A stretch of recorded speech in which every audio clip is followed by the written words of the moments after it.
Hello bachon, let us read this question. The question says find the equation of the plane passing through the line of intersection of the planes 2x minus y equal to 0 and 3z minus y equal to 0 and perpendicular to the plane 4x plus 5y minus 3z equals to 9.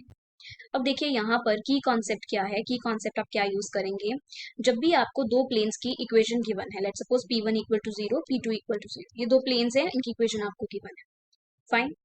और आपसे पूछा है कि आपको एक third plane की equation find out करनी है जो कि पास कर रहा है इन दोनों प्लेन्स की लाइन ऑफ इंटरसेक्शन से. तो उसकी इक्वेशन क्या होगी आपके पास, p1 plus lambda times p2 equal to 0. ये इक्वेशन होगी. क्लियर. सो इस चीज को हम यूज करेंगे इस क्वेश्चन में. सेकंड हम क्या यूज करेंगे, मान लीजिए आपको गिवन है p1 जो है वो परपेंडिकुलर है p2 के. जब भी दो प्लेन्स परपेंडिकुलर होते हैं तो उनके नॉर्मल वेक्टर्स भी परपेंडिकुलर होते हैं. क्लियर. अगर नॉर्मल वेक्टर्स परपेंडिकुलर होंगे तो नॉर्मल वेक्टर्स का डॉट प्रोडक्ट क्या होना चाहिए, 0 होना चाहिए. क्योंकि कोई भी दो वेक्टर्स अगर आपस में परपेंडिकुलर है तो हमें पता है कि डॉट प्रोडक्ट क्या होता है, 0 होता है. राइट. क्योंकि उनमें जो एंगल होगा वो 90 डिग्री होता है और cos 90 क्या होता है, 0 होता है. That is y dot product हमेशा 0 के इक्वल आएगा. क्लियर. तो ये दो चीजें हैं जो हम यूज करेंगे इस क्वेश्चन में. अब क्वेश्चन देखते हैं. क्वेश्चन में आपको दो जो गिवन प्लेन्स है वो है 2x minus y equal to 0, 3z minus y equal to 0. तो इन दोनों प्लेन्स के अगर आप चाहते हैं कि प्लेन की इक्वेशन जो कि पास करें इन दोनों प्लेन के इंटरसेक्शन से, तो वो प्लेन की इक्वेशन क्या आएगी, p1 plus lambda p2 equal to 0. p1 क्या आपके पास 2x minus y plus lambda times p2, p2 के आपके पास 3z minus y equal to 0. Right. तो यहां से हम सबसे पहले तो क्या करेंगे, एक्स वाई और जेड के कॉफिशिएंट्स को अलग कर लेंगे. तो हमें क्या मिलेगा यहाँ से, we will get 2x plus minus 1 minus lambda y plus 3 lambda z equal to 0. इस इक्वेशन को फर्स्ट इक्वेशन नाम दे देते हैं.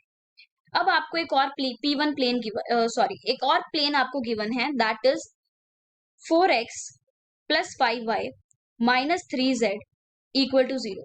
ये जो फर्स्ट इक्वेशन आई है ये इक्वेशन किसकी आई है, रिक्वायर्ड प्लेन की. तो यहाँ पर लिख देते हैं equation of required plane. Right.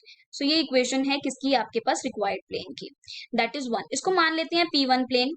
और ये जो प्लेन है गिवन प्लेन, इसको p2 प्लेन मान लेते हैं. अब आपको क्वेश्चन में गिवन है कि जिस प्लेन की इक्वेशन आपको फाइंड आउट करनी है वो पेंडिकुलर है p2 प्लेन के. मतलब p1 और p2 प्लेन आपस में पेंडिकुलर हैं, तो इनके जो नॉर्मल्स के जो डायरेक्शन रेशियोज होंगे उनका डॉट प्रोडक्ट क्या होगा, 0 होगा. मतलब n1 vector dot n2 vector 0 होगा.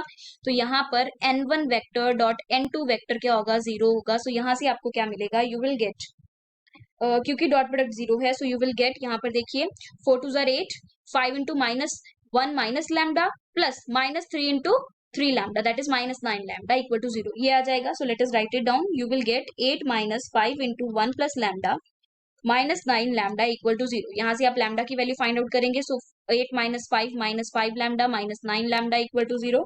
तो आ जाएगा 14 लैम्डा इक्वल्स टू 3. तो लैम्डा की वैल्यू आ गई 3/14. सो लैम्डा की वैल्यू कितनी आ गई आपके पास, 3/14.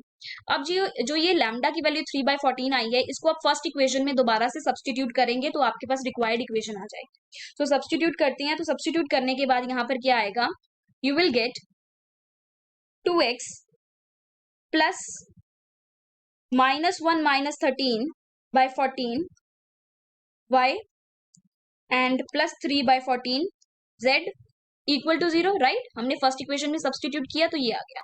तो इसको सिंप्लीफाई करके हमें क्या मिलेगा, we will get 2x minus 17/14 y plus 3/14 z equal to 0.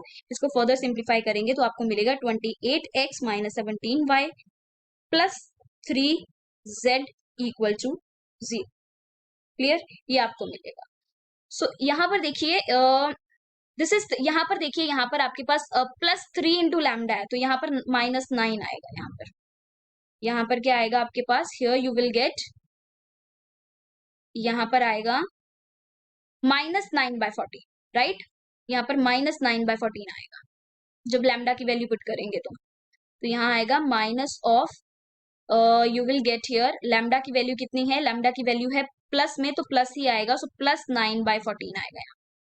Plus 9/14 plus 9z equal to 0. तो क्या इक्वेशन आ जाएगी आपके पास, 28x minus 17y plus 9z equal to 0. और ये आपका फाइनल आंसर होगा. So your final answer is, equation of required plane is 28x minus 17y plus 9z equal to 0. Clear. Hope you understood it well. Thank you and best of luck.